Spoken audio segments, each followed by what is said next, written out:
जगातली 42वी वेबसाईट आणि भारतातली पहिली वेबसाईट कालनिर्णयची. विजेत्या पाककृतींना सोन्याचं नाणं देण्यात आलं आणि दुर्गाबाईंना लक्षात आलं की फक्त 12 पाककृती घेणं म्हणजे हा अन्याय ठरेल. कालनिर्णयाच्या अवतीभोवती गोळा होणारे लोक त्या फेसबुक पेजवर गोळा झाले. आता भिंतीवरी कालनिर्णय असावे की नसावे, गरज आहे का? पहिलं म्हणजे प्रचंड गिल्ट वाटत होता की आपल्याला आपल्या नावामुळे हे पद मिळालेलं आहे का. नेपोटिझम.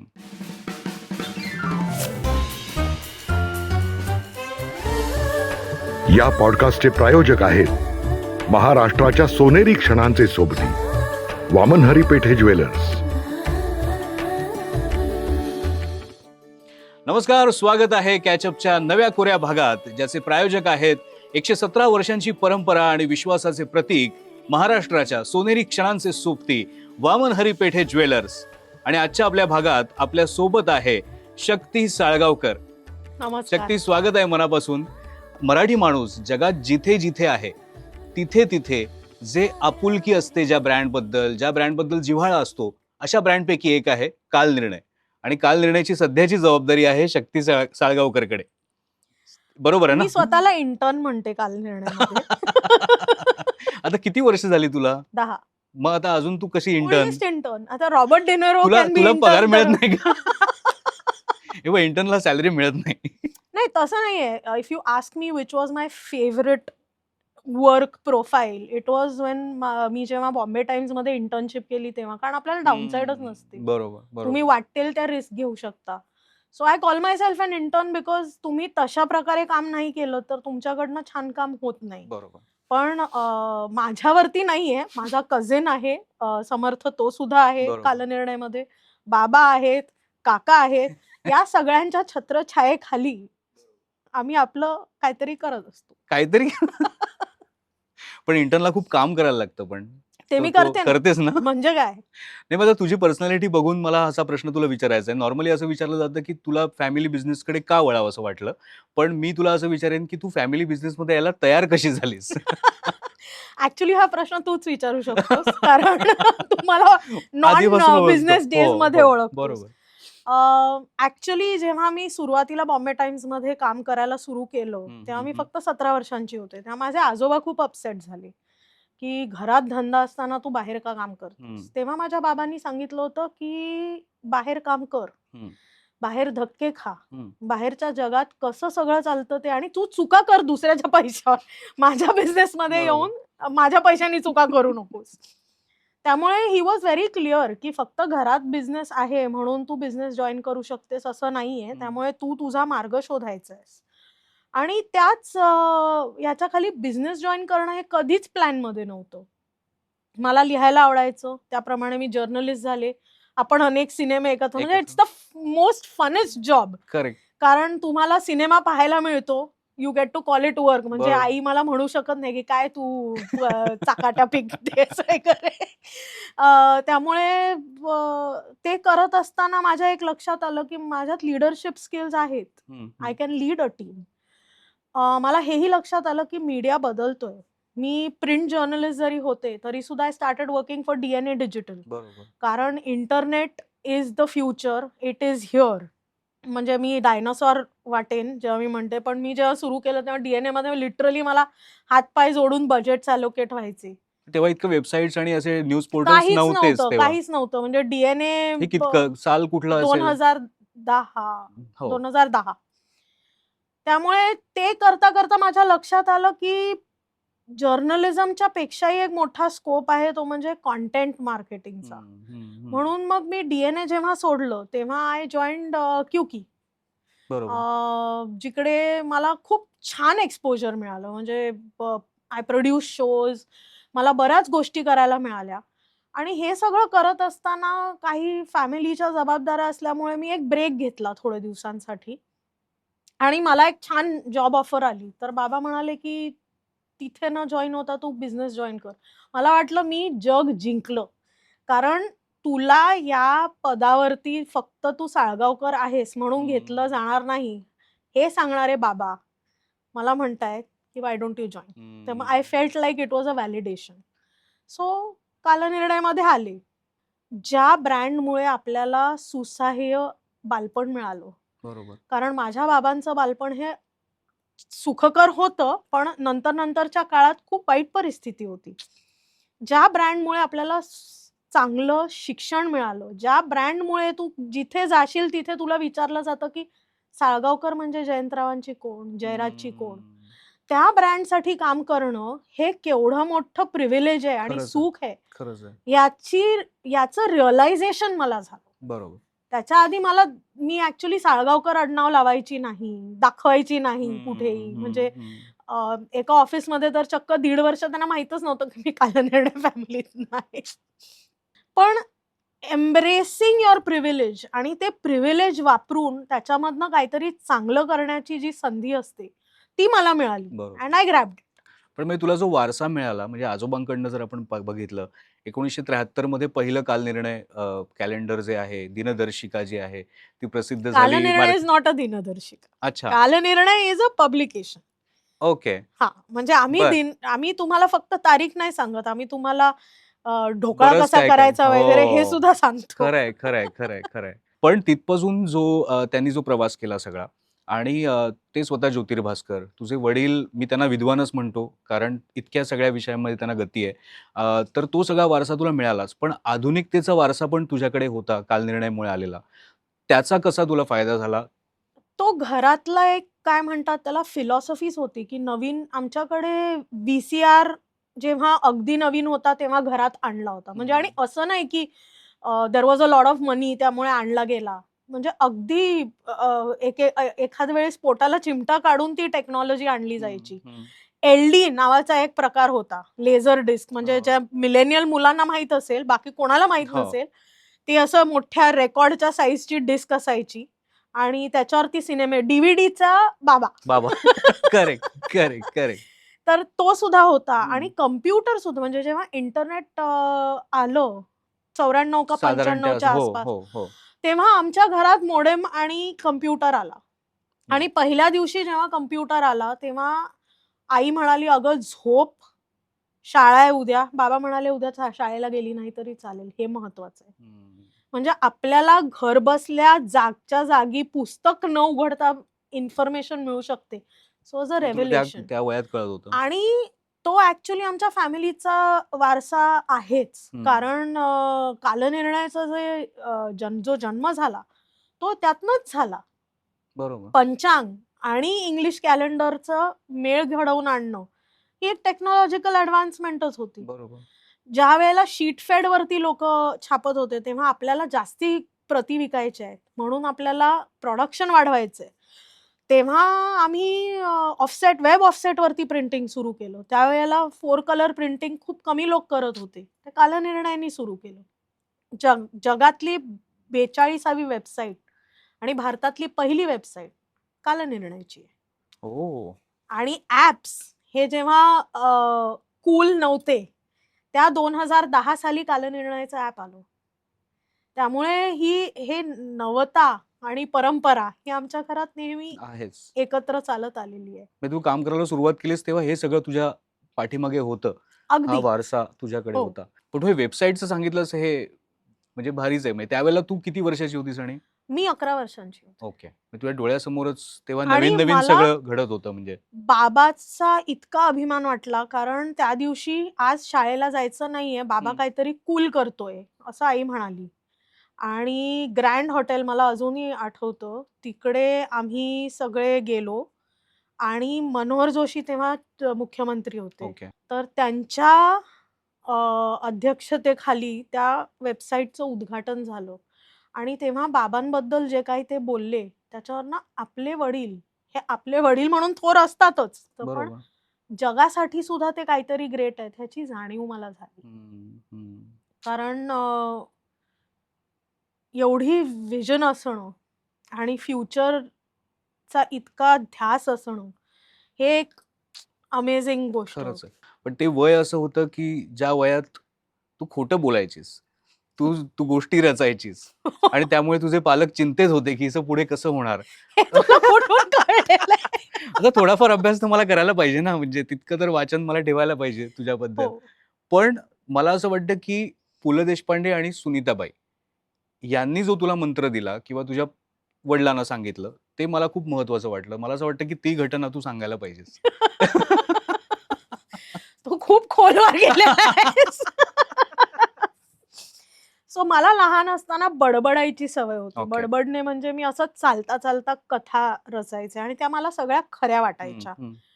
तर आईनी पु ल देशपांडे आणि सुनीताबाई नेहमी घरी यायचे आणि म्हणजे मी तर खूप कहर केलेला आहे. म्हणजे त्यांना आज शाळेत मला गाणं शिकवलं म्हणून नाच रे मोरावर नाचून बिचून दाखवलेलं बापरे आहे. बापरे. हा. तर आई म्हणाली बघा ना हे असं. तर सुनीताबाई म्हणाल्या मीही हेच करायचे. हम्म. मी लहान असताना असंच करायचे. ती लेखिका होईल. तुम्ही तिला अडवू नका. आणि हे खूप महत्वाचं ठरलं कारण तोपर्यंत आपण हे करतोय काहीतरी चूक आहे असं बरोबर. मलाही वाटायचं. आणि तेव्हा माझ्या लक्षात आलं की हे काहीतरी आपण करू शकू याचं आणि खरंच नंतर मी नॉवेल लिहिलं. हो 2012 कादंबरी साली 2012 साली. त्याचं नाव होतं imperfect mister mister right. Right. त्याच्यानंतर असं वाटलं की दर वर्षाला तुझं एक कादंबरी येईल आणि तू मोठी आली लेखिका असती. बनशील. पण का झालं एवढा गॅप काय? म्हणजे मला वाटतं की रितेश आणि जेनेलियाने त्याचं प्रकाशन केलं हो, होतं हो. त्या कादंबरीचं. तर पुस्तक लिहिणं हे ऍक्च्युली सोपं आहे. हम्म. ते पब्लिश करणं खूप कठीण आहे. हे तू सांगतेस. तुमचं स्वतःची प्रिंटिंग प्रेस आहे. माझं पुस्तक आमच्या हो, बरोबर आहे. कंपनीने पब्लिश नाही केलं. पण ती अडचणी तुला माहिती असतील. हा माझे अनफिनिश्ड असे खूप ड्राफ्ट्स आहेत. ओके. पुस्तक लिहिणं हा खूप लोनली प्रोसेस आहे. त्याच्यात तुम्हाला लोकांबद्दल लिहायचं असतं. हम्म. पण तुम्हाला स्वतःला कोंडून घ्यावं लागतं आणि लिहावं लागतं. बरोबर. माझ्या आयुष्यात 2012 नंतर इतक्या गोष्टी घडत गेल्या की मला तो एकांत शोधता नाही आला. हम्म. महत्वाचं म्हणजे माझं लग्न झालं. मग आजोबा गेले. आजोबा जाणं हा खूप मोठा धक्का होता. म्हणजे he lived a full life, no regrets. पण तरीही आपल्याला कुठेतरी ती वाटतच. डोक्यावरची सावली जेव्हा जाते हम्म. तेव्हा जी उन्हाची झळ लागते ती मला लागली. आणि माझ्या फॅमिलीमध्ये जवळचं असं कोणीच गेलं नव्हतं. त्यामुळे coping with that loss was very difficult. त्यानंतर आजी गेली. मी पण सॉरी ते हयात असताना तू इकडे जबाबदारी स्वीकारली होतीस? नाही. हो. हम्म. ते माझं एक दुःख आहे दुःख कारण आहे. त्यांना हा. खूप आनंद झाला असता. खरंय खरंय.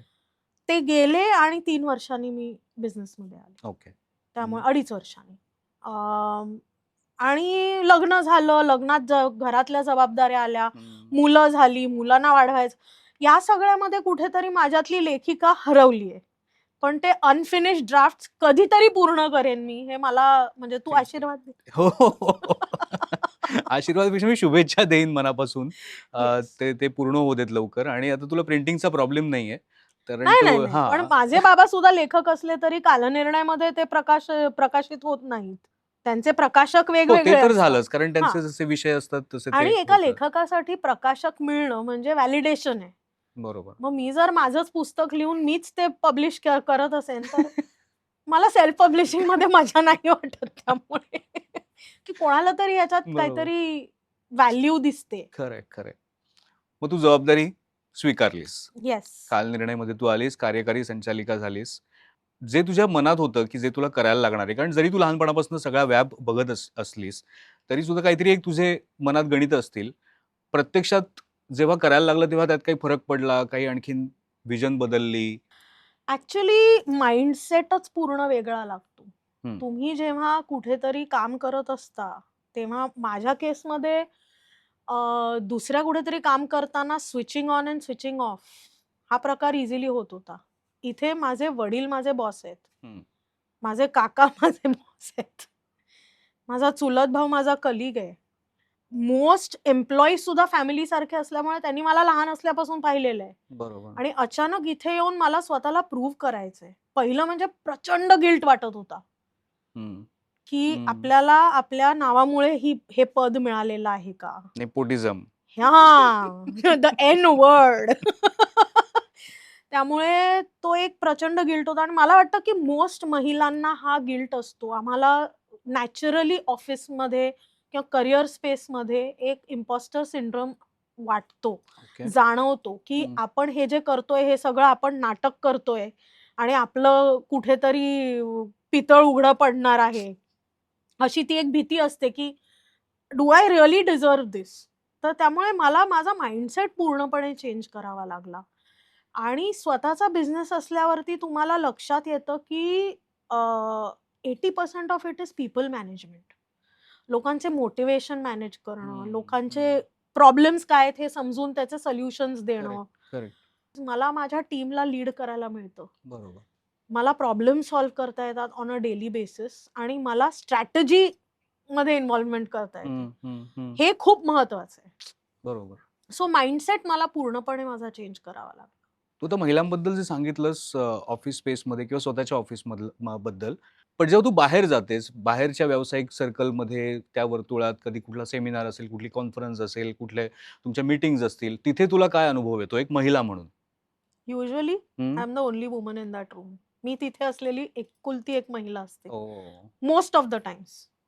तर मी कुठल्या तरी पॅनल आणि मला पॅनलवर जर बोलवलं असं आणि मला दिसलं ना खूप पुरुष आहेत, मला वेळ नसेल तरी मी वेळ बदलून जाते. कारण मला हे खूप महत्वाचं वाटतं. स्त्रियांना रिप्रेझेंट करणंच नव्हे, तर एखादी लहान मुलगी त्या इन्स्टिट्यूटमध्ये शिकत असेल हं. किंवा त्या पॅनलला पाहायला आली असेल. A lot of role modeling happens when you see a woman in charge. Okay. मी जेव्हा मोठी होत होते तेव्हा मी तितक्याशा बायकांना इन्चार्ज पाहिलं नाही. पण तसं पाहायला गेलं तर माझ्या बाबांच्या मित्र वर्तुळात आणि मित्रसमूहात सगळ्या बायका वर्किंग होत्या. आणि तेव्हा एक्स्ट्रीमली हार्ड वर्किंग. म्हणजे नीना मावशी, नीना राऊत, ताक धीनाधीन सारखा शो ती चालवायची. करेक्ट. बॉस बेब, करेक्ट. टोटल बॉस बेब. करेक्ट. करेक्ट. त्यामुळे सगळ्याच म्हणजे कोणाकोणाचं मी नाव घेऊ तेवढं कमी पडेल. हं, प्रतिमा हं, कुलकर्णी. हं. हो. त्यामुळे ह्या सगळ्यांना मी पाहिलं होतं मोठं होताना आणि माझ्या लक्षात एवढं आलं होतं की it all comes at a sacrifice. एखाद्या पुरुषाला जेव्हा करिअर करायचं असतं त्याला सॅक्रिफाईस करावं लागत नाही. बरोबर. कारण इट्स नॉट एक्सपेक्टेड. पण आज जर मी कामावर जातेय तर ते मला मूल सांभाळून कसं जायचं, जितका मला प्रश्न आहे तितका माझ्या नवऱ्यालाही असला पाहिजे. कारण तो प्रश्न असला पाहिजे. बरोबर. For the family it is an important correct. Question. Correct. पण तो जितका मला आहे तितका माझ्या नवऱ्यालाही असला पाहिजे. हं. तेव्हा आपण इक्वल होऊ. त्यामुळे मला एक बऱ्याच वेळेला बऱ्याच मीटिंग्समध्ये I am the only woman at the table. आणि मला ते बदलायचंय. कारण एक स्त्री लीडर जी असते, म्हणजे हे I am telling you this from my experience. मी बऱ्याच पुरुष बॉसेस बरोबर काम केलं, महिला बॉसेस बरोबर काम केलं. महिला जेव्हा लीडर असतात ना त्याच्यात एक सहृदता असते.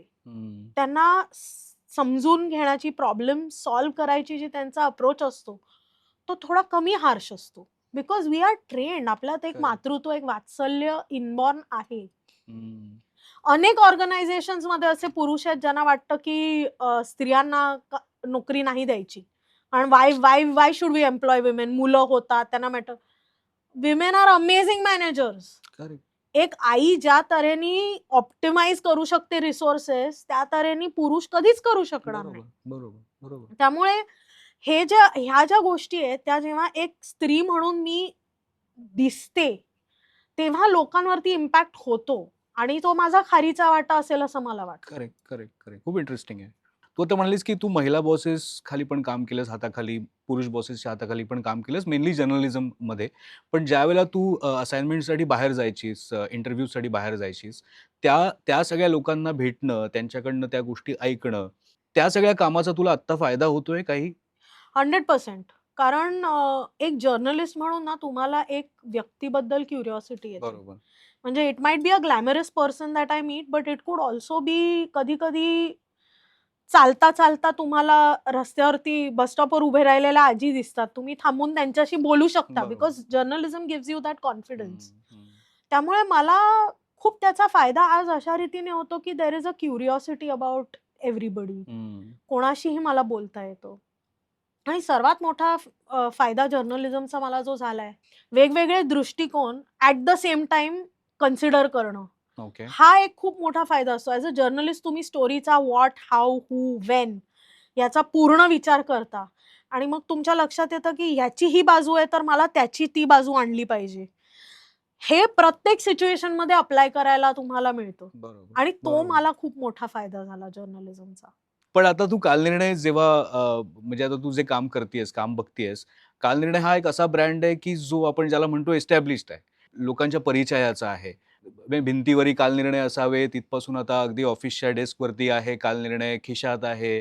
तर आता नेमकं मला नवीन काय करायचंय असा तुला प्रश्न होता आणि त्याचं उत्तर तू कसं शोधलंस? ऍक्च्युली आमच्या कंपनीमध्ये एक रूल आहे की दरवर्षी एक तरी नवीन प्रॉडक्ट इंट्रोड्यूस करायचा. अच्छा. ओके. तो चालला तर चालला, नाही चालला तर बंद करतो आम्ही. म्हणजे we are that brutal about our बरोबर. Choices also. त्यामुळे ती बाबांची पॅशन आहे. ते काहीतरी डायरी करा किंवा कुठली तरी नवीन प्रकारची डायरी वगैरे ते सुरू असतं. माझा तो नो हाव नव्हता, ह्याची मला भीती होती ओके. की मला हे कसं करायचं. पण माझ्या लक्षात एक आलं की मी या प्रॉडक्टचा ऑडियन्स आहे आणि मी माझ्या परिवारातली पहिली स्त्री आहे जी या बोर्डावरती बसलेली आहे. बरोबर. मागच्या पानावरचे जे लेख आहेत त्याच्यात म्हणजे बाबांचाही मोठेपणा आहे की तू गप बस आणि थोडं शिक म्हणण्यापेक्षा तुला काय वाटतं काय विषय घ्यावे. आणि हे मी जॉईन व्हायच्या आधीच सुरू व्हायचं. ओके. म्हणजे मी आय थिंक 15 का 16 वर्षाचे होते तेव्हा त्यांना म्हटलं की तुम्ही आरोग्य सुरू केलंय, किसान दर्शिका सुरू केलंय, तर तुम्ही मुलींसाठी पण एक काहीतरी काढा ना. मग ते सौंदर्य नावाचं प्रॉडक्ट सुरू केलं. नंतर ते बंदही केलं आम्ही, कारण इंटरनेट आल्यावरती त्याला काही तितका अर्थ उरला नव्हता. इट वॉज कॉल्ड ब्युटी आणि सौंदर्य. हे मेंटरिंग जे आहे ना ते आजोबा आणि बाबांनी लहान वयापासूनच केलं होतं. त्यामुळे मी जेव्हा आले तेव्हा माझा पहिला concern as a user of the product हा होता की मला ॲप उघडून नाही बघायचंय की आज संकष्टी आहे, एकादशी आहे का काय आहे. ओके. मला माझ्या ट्विटरवर दिसलं पाहिजे. म्हणजे रोज सकाळी मला दिसलं पाहिजे म्हणजे आज संकष्टी आहे, साबुदाणा भिजवायला पाहिजे. बरोबर, बरोबर. प्रॅक्टिकल प्रॉब्लेम्स असतात आणि त्याचे प्रॅक्टिकल सोल्युशन शोधायची असतात. सो माझा कन्सर्न होता सोशल मीडिया प्रेझेन्स स्ट्रेंथन करणं. ओके. आणि तो फक्त स्ट्रेंथन करणं म्हणजे विकत घ्यायला फॉलोअर्स कोणीही विकत घेऊ शकतं. खूप सोपं आहे. खरंय. मला ऑर्गॅनिक फॉलोअर्स हवेत, जे माझ्या बरोबर इंटरॅक्ट करतात. And I love the Kalnirnay online community. ते एकमेकांना रामकृष्ण हरी म्हणतात. एखाद्या दिवसाचं महत्व आम्ही दिलं असेल तरी सुद्धा त्याच्यावर एलॅबोरेट करतात. ती कम्युनिटी जी आहे म्हणजे कालनिर्णयाच्या अवतीभोवती गोळा होणारे लोक त्या फेसबुक पेजवर गोळा झाले पाहिजे. बरोबर. सो तो मी एक चॅलेंज म्हणून घेतला आणि जे लेख आहेत ते डिजिटाईज करायला सुरू केले. ओके. कारण तो खरं तर सोन्याचा ठेवा आहे. खरंच आहे, खरंच आहे. त्यामुळे ते डिजिटाईज करायला सुरू केलं. जो लेखांचा पर्स्पेक्टिव्ह होता तो आम्ही बदलायला सुरू केला. मेंटल हेल्थवर खूप जास्ती, कारण मी जॉइन झाले आणि त्याच्यानंतर मेंटल हेल्थचा जो इंडियामध्ये इश्यू सुरू झालेला आहे. पण मेंटल हेल्थवर चर्चा सुरू झाली. त्याप्रमाणेच आम्ही मेंटल हेल्थवरती लेख देणं, स्त्रियांना काय हवंय, कारण आताची स्त्री बदललेली आहे. बरोबर. तिला 1973 मध्ये जे हवं होतं ते आज नकोय. सो तो कंटेंट सुद्धा त्याच्याकडे सुद्धा लक्ष देणं याच्यात कुठे 10 वर्ष गेली कळलंच नाही.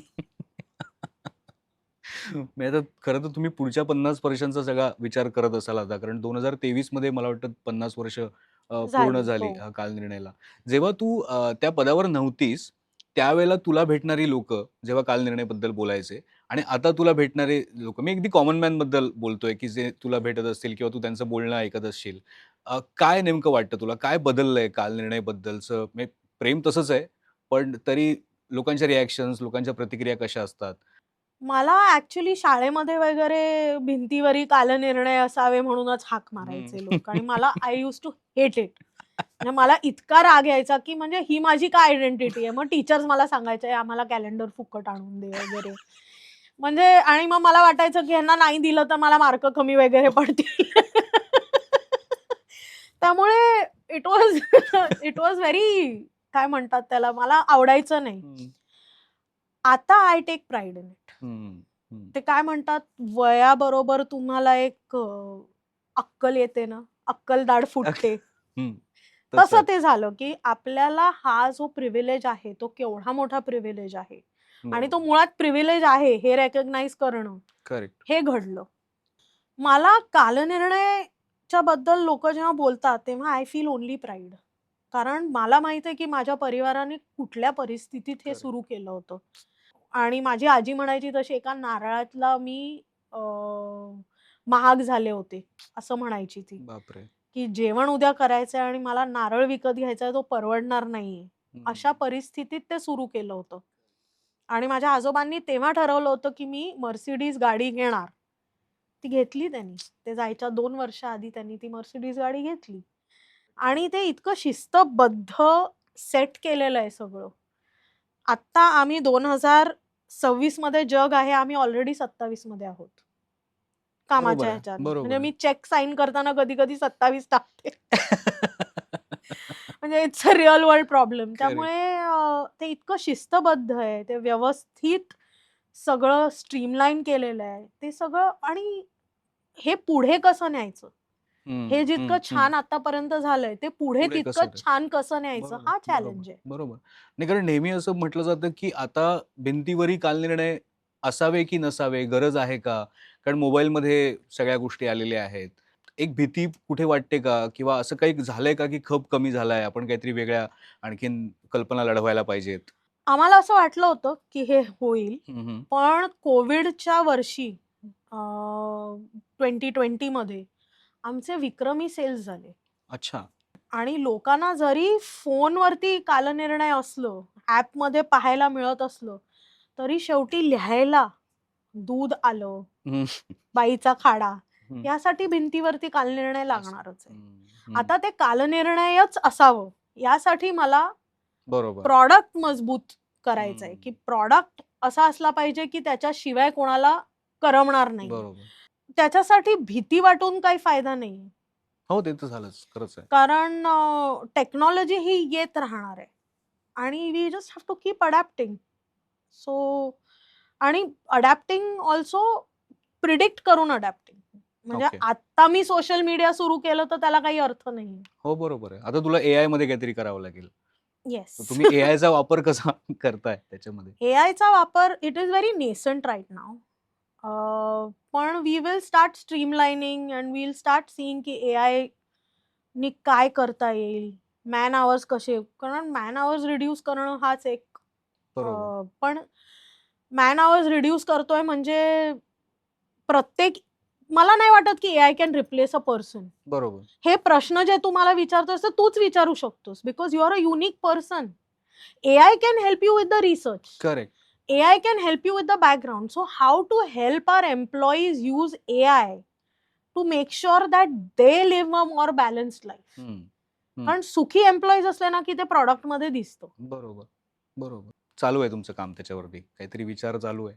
तू आता मगाशी त्या लेखांबद्दल जे म्हणालीस, जे मागचं पान जे आहे कालनिर्णयचं, ते खूप महत्त्वाचं असतं, माहितीपूर्ण असतं आणि मला इतकं आवडलं, की तुम्ही 73 सालापासूनच्या निवडक लेखांचं एक पुस्तक काढलंत. हो म्हणजे ज्याच्यामध्ये पुलं पण आहेत, ज्याच्यामध्ये दुर्गाबाई भागवत पण आहेत. खूप मोठमोठे लेखक आहेत ते. हो त्यामुळे त्यासाठी अभिनंदनच करेन म्हणजे मी तुझं, बाबांचं, तुझ्या सगळ्या तुमच्या टीमचं आणि तो एक ठेवा आहे खरं तर आणि हो मला असं वाटतं तू आत्ता म्हणालीस, की तुम्ही आता सुद्धा सगळे लेख डिजिटली ते सेव्ह करताय किंवा हो तिथे. हो तर ते आता वेबसाईटवर वाचता येतील ते लेख हो सगळे? वेबसाईटवर सगळे वाचता येतील? वेबसाईट वरती आहेत ओके. आणि किंडल वरती सुद्धा टाकायचा प्रयत्न सुरू आहे निवडक. हं, आमचा हं. दिवाळी अंक किंडल वरती असतोच. असतो. हो, हो. बेसिकली कुठल्याही नवीन टेक्नॉलॉजीवरती Kalnirnay is always present. Okay. That is the strategy. आणि दिवाळी अंक हे एक महत्त्वाचं वैशिष्ट्य आहे कालनिर्णयाचं म्हणजे अगदी आणि तो काल पॅशन प्रोजेक्ट आहे. हां. म्हणजे म्हणजे जसं तुम्ही कॅलेंडरचं तू आता म्हणालीस, की मार्चमध्ये तुमचं काम सुरू आहे. मला वाटतं मागच्या दिवाळीत तुम्ही पुढच्या दिवाळी अंकाचं काम हो, सुरू हो, केलं हो, असेल. हो, हो. म्हणजे कारण लेखकांना तुम्ही वेळ द्यायला पाहिजे लिहायला. बरोबर. तुम्ही त्यांना आज लिही म्हणजे कधी-कधी लेखक करतात ते. मी स्वतः लेखक असल्यामुळे मला माहित आहे. डेडलाईन उद्या आहे म्हटल्यावर करेक्ट, आज पण करेक्ट. तुम्हाला वेळ द्यावा लागतो कारण तो विषय डोक्यात चालतो. हं, तुम्ही हं. रेफरन्सेस काढता, पुस्तकं वाचता. लिखाण हे सोपं नव्हे. बरोबर. त्यामुळे तो वेळ द्यायला पाहिजे आणि आमच्याकडे विषय निवडून मग लेखक शोधतो. का त्या विषयाला जस्टिस कोण करेल? त्या लेखात आपल्या वाचकाला मॅक्सिमम इन्फॉर्मेशन कोण करेक्ट. देईल? या अनुषंगाने तो लेखक शोधला जातो. बरोबर. पण मग मगाशी तू प्रॉडक्ट्सचा उल्लेख केलास, की दरवर्षी एक प्रॉडक्ट लॉन्च करायचं असं तुमचं एक लक्ष्य असतं. तू आल्यानंतर किती प्रॉडक्ट कशी लॉन्च झाली? तुझ्या लक्षात राहिलेलं? मी बाबाला सांगितलं, की त्यांनी माझ्या घरात आला तो आणि त्यांनी बघितलं, की मॅग्नेटचा एक मी प्लॅनर लावलाय. हां. मील प्लॅन करायला. कारण बरोबर. आता मुलं लहान असल्यामुळे त्यांना विचारून आमच्याकडे मेन्यू बनतो. तर म्हणाला, "हे तू कालनिर्णय." म्हटलं, "जागा नसते ना तेवढी." मग आम्ही एकेका ह्याच्यात तेवढी जागा नसते लिहायला. हां. आम्ही कालनिर्णय फ्रिज मॅग्नेट तयार केला. ओके. हं, हं. ते फ्रिज मॅग्नेटचा प्रॉडक्ट आहे. ते फ्रिजवर चिटकतं. त्याच्यावर प्लॅन करता येतं. पान फाडून टाकता येतं. सो हे एक प्रॉडक्ट आहे. अशी अनेक प्रॉडक्ट्स आली. त्यातली काही आम्ही डिस्कंटिन्यू सुद्धा केली. पॉकेट डायरी आली. हं. तर दरवर्षी एक नवीन प्रॉडक्ट तर येतोच. आता यावर्षीचं product I will not reveal. आणि ब्रेकिंग न्यूज. Breaking news. आणि इतर भाषांमधलं काम जे आहे, तर त्या म्हणजे ते खूप किचकट असतं काम. अ, काय म्हणजे मला नेहमी क्युरिओसिटी ही आहे, की आपण नेहमी त्याला एक मराठी ब्रँड म्हणून बघतो बऱ्याच वेळेला कालनिर्णयला. पण मला वाटतं 7 भाषांमध्ये हो, ते उपलब्ध आहे. हो. तर त्यामुळे त्याला खऱ्या खऱ्या अर्थाने एक नॅशनल एक पर्स्पेक्टिव्ह आहे. तुमच्या काम करताना पण तुम्हाला त्या सगळ्याचं भान ठेवायचं असेल. येस. गरजेचं नाही की तुम्ही मराठीमध्ये जे छापाल, जे लेख ते तुम्हाला तिकडे पण ट्रान्सलेट करून तुम्ही वापराल तिकडे. नाही, नाही, नाही. म्हणजे तेवढं अजिबात नाही. काम तुम्हाला तेवढं करायचंय. म्हणजे किती मोठं काम असेल ते. प्रत्येक भाषेचे जे एडिटर आहेत, ते हं. त्या-त्या भाषेमधले पंडित असतात. ओके. त्यामुळे त्यांना त्या भाषेतले लेखक, त्या भाषेमध्ये काय सुरू आहे, त्या भाषेच्या समाजात काय सुरू आहे, हं. याचं भान असतं. ओके. त्यांच्या रेसिपी सुद्धा वेगळ्या असतात. हं, हं, हं. त्यामुळे प्रत्येक एडिटरला फ्री हँड दिलेला असतो. फक्त एकच असतं, की तुम्ही कुठेही कर्मकांड सांगू नका आणि अंधश्रद्धांना हे करू नका. त्या पलीकडे प्रत्येक एडिटरला फ्री हँड दिलेला असतो. ओके. आणि हे सगळे प्रॉडक्ट्स जे आहेत, ते आपल्याला वेबसाईटवर सुद्धा मिळतात. हो. आणि आता मला असं वाटतंय, की तुमची ही नवीन पिढी आल्यानंतर क्विक कॉमर्समध्ये पण ते मिळायला लागलेले हो, आहेत. Zeptoवरती आणि Blinkitवरती Blinkitवरती कालनिर्णय ते आहे. मिळतात. And I am happy to announce की कालनिर्णय WhatsAppवरती सुद्धा आहे. सो आमची अच्छा. WhatsApp सर्व्हिस सुद्धा आहे. रोजचं राशी भविष्य तुम्हाला WhatsAppवरती मिळतं. हं. तुम्हाला प्रॉडक्ट्स आम्ही यावर्षी प्रॉडक्ट्स विकले सुद्धा बरं. WhatsAppच्या थ्रू. ट्रायल रन होता. पुढच्या वर्षी तुम्ही WhatsAppवर मागवू शकता. अच्छा. पण काय करायचं त्यासाठी WhatsApp नंबर किंवा ते ते क्यूआर कोड आहे. क्यूआर कोड तो आहे. क्यूआर कोड स्कॅन करा आणि एका चहाची किंमत तेवढी तुम्हाला मोजावी लागते फक्त आणि तुम्हाला दिवसाचं राशी भविष्य मिळेल. मी तो क्यूआर कोड इकडे देऊ शकतो इथे हो, खाली? शुअर मी चालेल, अ, चालेल, चालेल. मग मी देते. तो आता इथे टाकलेला आहे. सो तुम्ही येस, तो स्कॅन करा आणि मग WhatsAppवरती तुम्हाला काल निर्णय येस. मिळेल. आणि बेस्ट आम्हाला आहे. अभिप्राय द्या, की कसं वाटलं? कसं वाटलं ते? How we can make it better? तुम्हाला काय आवडेल? बरोबर. एक महत्त्वाचा विषय आहे ह्याच्यामधला पाककृतींचा. तू आत्ता बोलताना हो. उल्लेख केलास. तो मला वाटतं तुझा पण जवळचा विषय आहे, हो, अगदी. आवडीचा विषय आहे आणि त्याच्यामध्ये तुम्ही म्हणजे ते पण पुन्हा एक दस्तावेज असल्यासारखंच आहे. त्याचा पण एक चांगला संग्रह तुम्ही तयार केलेला आहे. हो. आमच्या साळगावकर कुटुंबाचाच पाकशास्त्र हा आवडीचा विषय. खरंय, खरंय. माझी आजी एक सुगरण होती. हं, अ, आई सुगरण आहे. मी त्यातल्या त्यात थोडंफार मॅनेज करते. म्हणजे बराच स्वयंपाक हं, करते. हं. पण हा विषय माझ्या आवडीचा यासाठी आहे, की एखादी पाककृती जी असते, त्या पाककृतीमध्ये फक्त तो पदार्थ नसतो. त्याच्यात त्या वेळच्या समाजाचं एक रिफ्लेक्शन असतं. म्हणजे अमेरिकेत केक मिक्सेस हं, हं, हं. हे जे आपल्याला आता सर्रास दिसतात, ते का पॉप्युलर झाले? कारण दुसऱ्या महायुद्धानंतर स्त्रिया घरातून बाहेर पडल्या होत्या बरोबर. आणि पिठाचा साठा खूप होता. तो खपवायचा कसा? त्या स्त्रियांना वेळ नव्हता.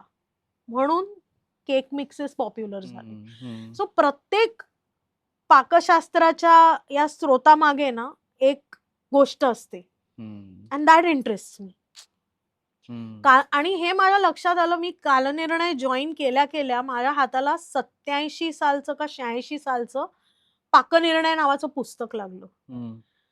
तेव्हा माझ्या लक्षात आलं, की त्यावेळेला पाककृतींची स्पर्धा घेतली. विजेत्या पाककृतींना सोन्याचं नाणं देण्यात आलं. आणि दुर्गाबाईंना लक्षात आलं, की फक्त 12 पाककृती घेणं म्हणजे हा अन्याय ठरेल. म्हणून त्याचं पुस्तक काढण्यात आलं. त्यातली पहिली पाककृती काय असेल? हं. कोबीची रबडी. अरे बापरे! कारण 86 साली दुधाचा तुटवडा होता. हं. तर कोबी वापरून त्या रबडीला टेक्स्चर दिलेलं होतं त्या बाईंनी. बापरे! हे किती महत्वाचं आहे. आणि म त्याच्यात तळटीप वगैरे दिलेले आहेत दुर्गाबाईंनी. ही पाककृती लगेच खायला बरी आहे, मात्र बनवून ठेवू नये वगैरे अशा तळटिपा वगैरे आहेत त्याच्यामध्ये. बापरे. तर पाकशास्त्र जे आहे किंवा पाककला ही जी आपण ती कला पण आहे आणि बरोबर, शास्त्र पण आहे. बरोबर. त्याच्या अनुषंगाने आपण काहीतरी सिरियस विचार करावा. हे आजोबांचंच होतं. म्हणजे स्वादिष्ट नावाचं आमचं प्रॉडक्ट आहे. त्याच्यात सुद्धा स्पर्धा व्हायच्या. कुठेतरी आजोबा गेल्यानंतर त्या खंडित झाल्या. मी आल्यावरती आम्ही ते सुरू केली परत. हं. त्याला मी पाकनिर्णय म्हणतो. सो एका वेळेला भाताचे विविध प्रकार होते. वाळवणाच्या गोष्टी होत्या. आंब्यापासून बनवलेले पदार्थ होते. त्यामुळे असे वेगवेगळ्या कॅटेगरीज आमच्या असतात. आणि महिला पुरुष दोघेही भाग घेतात त्याच्यामध्ये. आमचं पुरुषांचं पार्टिसिपेशन वाढलंय. Very good. हे नोटवर्दी आहे. म्हणजे हां. मला खूप आनंद होतो ते व्हेरी पाहून. गुड. हां. कारण सगळीकडे इक्वालिटी आपल्याला खरंय, हवी असते. खरंय. आणि कोविडमध्ये बरेच पुरुष शिकलेत. अगदी तर आणि त्यांनी ते कोविड दाखवावं. नंतरच त्यांचं कोविड शासन म्हणून अगदी, म्हटलं. अगदी. आणि इनफॅक्ट कोविड नंतर हा चांगला चेंज आलाय. कारण घरात राहताना पुरुषांच्या लक्षात आलं की घर चालवायला लागतं काय. बरोबर. तर पाकनिर्णय आमचं पॅशन प्रोजेक्ट आहे. मोहसिना मुकादम त्यांच्या मुख्य जज आहेत. आणि दरवर्षी आम्ही एक होम शेफ आणि एक प्रोफेशनल शेफ असे जज घेतो. आणि आम्हाला 1000च्या वरती एंट्रीज येतात. क्या बात. हं, हं. आणि विनिंग 12 रेसिपीज आम्ही कालनिर्णयमध्ये प्रकाशित करतो. येस. आणि त्याच्यावर त्यांची टिप्पणी असेल कदाचित मॅडमची, मुकादम मॅडमची. आणि त्या फोन करून विचारतात वगैरे की हे भांड तुम्ही ज्याच्यात प्लेटिंग केलंय ते भांड्याचा फोटो पाठवा. म्हणजे 2020 साली हे झालं. एका बाईंनी फणसाच्या आठळ्यांचा मूस पाठवला होता. तर त्याच्यावर पूर्ण चर्चा झाली की तुम्ही ह्याच्यामध्ये ह्या रंगाचा येण्यासाठी काय घातलंय, मध घातलंय का, मधाने इतका रंग येणार नाही. मग तुम्ही ज्या भांड्यामध्ये ते प्रेझेंट केलंय त्या भांड्याचे फोटो पाठवा. मगच त्यांना प्राइज दिला. म्हणजे इतकी खात्री केली जाते. आणि ते पॅशन मधनच. खरंय. Only passion can make you go into that much depth and detail. वाह!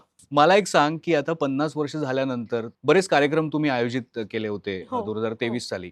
तुमच्या ऑफिसमध्ये वेगळेच कार्यक्रम सुरू असतील कारण तुमच्या पुढच्या 50 वर्षाचा एक रोड मॅप काहीतरी डोक्यात असणार. कारण सामान्य माणसांना हल्ली खूप प्रश्न पडतात की अरे पुढे आता काय होणार आहे? एआय आलंय, जग बदलतंय, कुठे युद्धच चालू आहे, काय नेमकं होणार आहे काही कळत नाही.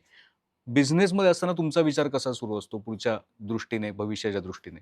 भविष्याच्या दृष्टीने पाहायला गेलं ना तर Amol things are changing too fast. You बरोबर. Can't think about the next 50 बरोबर. इयर्स. ॲट द मोस्ट तुम्ही पुढच्या 5 वर्षाचा विचार करू करेक्ट, शकता. करेक्ट. त्या 5 वर्षांच्या अनुषंगाने काही स्ट्रॅटेजीज असतात ज्या तुम्ही रिव्हील नाही करू शकत. हो, ते आहेच. पण महत्वाची गोष्ट हीच आहे की टेक्नॉलॉजी ॲक्सेप्ट करणं आणि तो जो बदल घडतोय तो रेझिस्ट न करणं. कारण अनेक पब्लिकेशन्सचा प्रॉब्लेम तोच होतो की वी रेझिस्ट चेंज. अनेक कंपन्यांचा, अनेक Correct, बिझनेसेसचा. correct, जर तुम्ही रेझिस्ट केला नसता चेंज तर कोडॅक ही कंपनी बंदच नसती पडली. बरोबर. सो टेक्नॉलॉजीला ॲक्सेप्ट करणं आणि चेंज रेझिस्ट करायच्या ऐवजी आपण काळाबरोबर बदलत राहणं ही एक महत्वाची काय म्हणतात त्याला स्ट्रॅटेजी आहे. स्ट्रॅटेजी आहे जी तू लहानपणापासून बघत आली आहेस तुमच्या घरामध्ये. हो. आणि नेहमी आपल्याकडे म्हटलं जातं, अजूनही लोक म्हणतात, मला ते तितकं आवडत नाही की मराठी माणसाला बिझनेस जमत नाही आणि खूप जनरलाइज केलं जातं. पण ज्यांना जमत नाही ते ही एक गोष्ट करत नाहीत म्हणून ते मागे पडतात असं नेहमी मला वाटतं. हो, म्हणजे असंच काल आहे. निर्णयाच्या बाबतीत आहे की तू वेबसाईटचं सांगितलंस 95 साली कोणी कधी विचारही केला नसेल आणि आता तू हे व्हॉट्सॲपचं सुद्धा सांगतेयस. तर अशा वेगवेगळ्या पद्धतीने मार्केटिंगचा विचार करणं हे सुद्धा हो. खूप महत्वाचं आहे. महत्वाचं म्हणजे कालनिर्णय आतापर्यंत मुलगी सासरी जायची तेव्हा तिच्या मेरी माँ की देन म्हणून ती घेऊन जायची. आता मुलगी सासरी जाताना कालनिर्णय नेत नाहीये. आता ती परदेशी शिकायला जाते, नोकरीसाठी दुसऱ्या शहरात जाते, तेव्हा घेऊन जाते. माझा वाचक बदललेला आहे. ओके. माझा एंड युजर बदललेला आहे. पूर्वीच्या घरामध्ये 7 ते 8 जण असायची जे कालनिर्णय वापरायची. आज ती 2च असतात किंबहुना 3 असतात. सो त्यांच्या गरजा वेगळ्या आहेत. त्यांना म्हणजे आता रेल्वेचं जे टाइम टेबल आहे ते आम्ही काढलं, कारण आता दॅट इज नॉट गरज नाही. नीडेड, ते बरोबर. आपल्याला ऑनलाईन मिळतं. व्हेज रेसिपीजच्या ऐवजी फक्त व्हेज रेसिपीज असायच्या.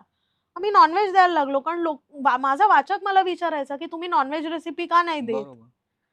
या छोट्या छोट्या गोष्टी आहेत, आणि आपल्याला सोशल मीडियामुळे फीडबॅक घेणं इतकं सोपं झालं. As a brand you can listen to what your end user wants. बरोबर.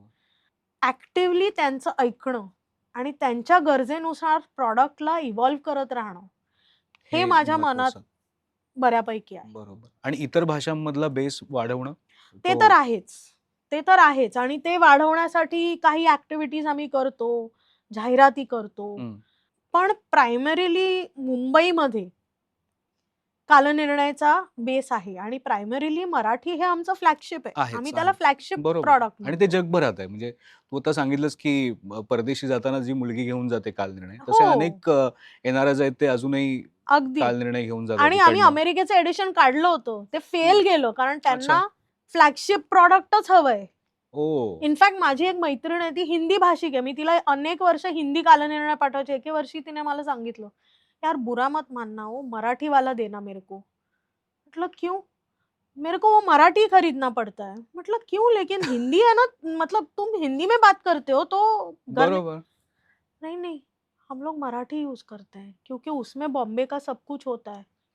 और मेरी घर पे जो मावशी काम करती है ना, वो उसमें देख के सब करती है, तो उसको भी मराठी ही जमता है, तुम मराठी दो." सो ते फ्लॅगशिप प्रॉडक्ट आहे, त्याची पॉप्युलॅरिटीच एका वेगळ्या लेव्हलवर आहे. कालनिर्णयाच्या जाहिराती हा पण एक महत्त्वाचा विषय आहे. कारण त्या इतक्या लोकप्रिय आहेत, लोकांच्या लक्षात आहेत. आता त्या जाहिरातींवर कोण काम करतं? त्यासाठी काही वेगळी एजन्सी, काही वेगळा विचार तुम्ही करता का? एजन्सी म्हणजे बाबा. सो बाबा जाहिराती लिहितात, आणि we hire the best people in the industry. म्हणजे 3 जाहिराती आमच्या महेश लिमये यांनी केल्या. ओके. गेल्या वर्षी बुरगुंडा आपण केली. त्याच्यामध्ये बुरगुंडाच्या ह्याच्यात कालनिर्णयची सगळी प्रॉडक्ट्स होती. ती इतकी कॅची ट्यून झाली आणि ते इतकं छान झालं. त्याच्या आधीची जाहिरात होती ती अथर्व सुदामे आणि सायली संजीव अच्छा. या दोघांना घेऊन एक छोटे-छोटे WhatsApp जोक सारखे हं, हं, हं. त्या जाहिराती केल्या. सो दरवर्षी आम्हाला काय कम्युनिकेट करायचंय या हिशोबाने जाहिरात होते. बरं, बरं. त्यामुळे 50व्या वर्षी आम्ही कालनिर्णय द्याना घ्याना रिक्रिएट केली. हां, हां. त्यावेळी लोकांना परत आठवावं जरा ते. हो. नाही, आणि त्याच्यासाठी ती सर्वात पॉप्युलर जाहिरात आहे. करेक्ट, करेक्ट, त्यामुळे करेक्ट. आम्हाला वाटलं की ती पुन्हा क्रिएट करायची गरज आहे, आणि कालनिर्णय वेगवेगळ्या भाषांमध्ये आहे. हे बरोबर. पुन्हा एस्टॅब्लिश करायचे, म्हणजे त्या वर्षीची कम्युनिकेशन स्ट्रॅटेजी काय आहे, हे तुम्ही ठरवून मगच जाहिरात करायची. बरोबर. मगाशी आपण क्विक कॉमर्स बद्दल बोललो, ब्लिंकिट आणि झेप्टो वरती. आजही लोकं कालनिर्णय घेतायत. म्हणजे मार्च महिन्यात, एप्रिल महिन्यात हो, सुद्धा हो. लोकं विकत श्रावण घेतात. आला म्हणजे की परत म्हणजे वर्षभर असं नाहीये हो. की फक्त डिसेंबरमध्येच त्याची नाही, नाही. जानेवारीमध्येच विक्री होते. श्रावण आला की त्याचा खप पुन्हा सुरू होतो. असं का होतं? म्हणजे हे पंचांग आणि ह्या सगळ्या गोष्टींमुळे. पंचांग हां. किंवा काय, सण मला आणि वाटतं की अजून एखादं लावूया घरामध्ये. काय लॉजिक आहे मला ओके. पण त्यांना लागतं. बरं, बरं. त्यामुळे वर्षभर सुरू असतो खप, आणि कालनिर्णय घटस्थापनेच्या पहिल्या दिवशी येतो. हो. त्यामुळे पुढच्या वर्षीचा कालनिर्णय नवरात्रीत येतो. बरोबर. तेव्हापासून सुरू होतं. अनेक लोकं ते विकत घेऊन पुढच्या वर्षाचं प्लॅनिंग सुरू करतात. हो, हो. लाँग वीकेंड कधी हो, कुठला आहे? लॉंग वीकेंड ते तर हां. म्हणजे आम्हाला ऑनलाईन सुद्धा इतकं विचारलं जातं, की लॉंग वीकेंड किती आहेत? त्यामुळे आम्ही सोशल मीडियावर पोस्टच करतो, की घ्या बाबा ही यादी आहे लॉंग आधीच वीकेंडची. म्हणजे. म्हणजे नाही, जेव्हा आधीच नाही. हां. कालनिर्णय आल्यावरती. आल्यानंतर. हां. तेच, तेच, पण तेच. लॉंग वीकेंड किंवा एखाद्या टीचरला तिची व्हेकेशन प्लॅन करायची असते. सो तिला बरोबर. गणपती कधी आहे हे पाहायचं असतं. हं. म्हणजे परवा मी वीणा वर्ल्डच्या ऑफिसमध्ये गेले होते, आणि वीणाताईंकडे कालनिर्णय त्यांच्या डेस्कवरती लावलेला आहे. त्यामुळे ते त्यांचे प्रॉडक्ट सुद्धा प्लॅन करतात. हो, असं बरोबर. अनेक लोकांना ते आल्या कालनिर्णय लागतो.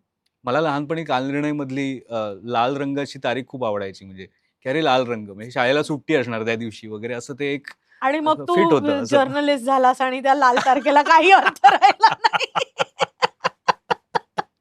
नंतर मी बघणंच सोडून दिलं कालनिर्णय. केवढा मोठा लॉस बर बर बर तुलाच हे दुःख कळू शकतं.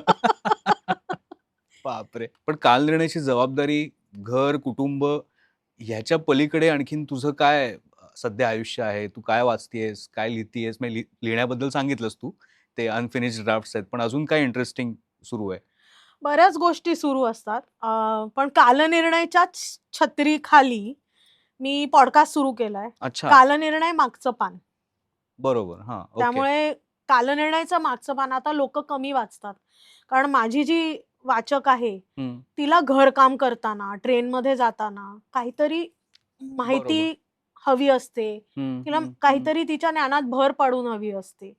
तर कालनिर्णयाच्या मागचं जे पान आहे, ते पॉडकास्टच्या माध्यमातनं सादर करण्याचा प्रयत्न केलाय. कोण असतं त्याच्यामध्ये गेस्ट? आमचे लेखक. लेखक सो सगळे आमचे असतात. लेखक येतात आणि त्यांचा ज्या विषयावर लेख आहे, त्या अनुषंगाने किंवा त्यावेळेला आम्हाला जे काय म्हणजे महत्त्वाचं महत्व. वाटत असेल, टाईमली टॉपिक त्याच्यावरती बरोबर. ती चर्चा असते. बरोबर. त्यामुळे कालनिर्णय, मुलं आणि पॉडकास्ट. हां.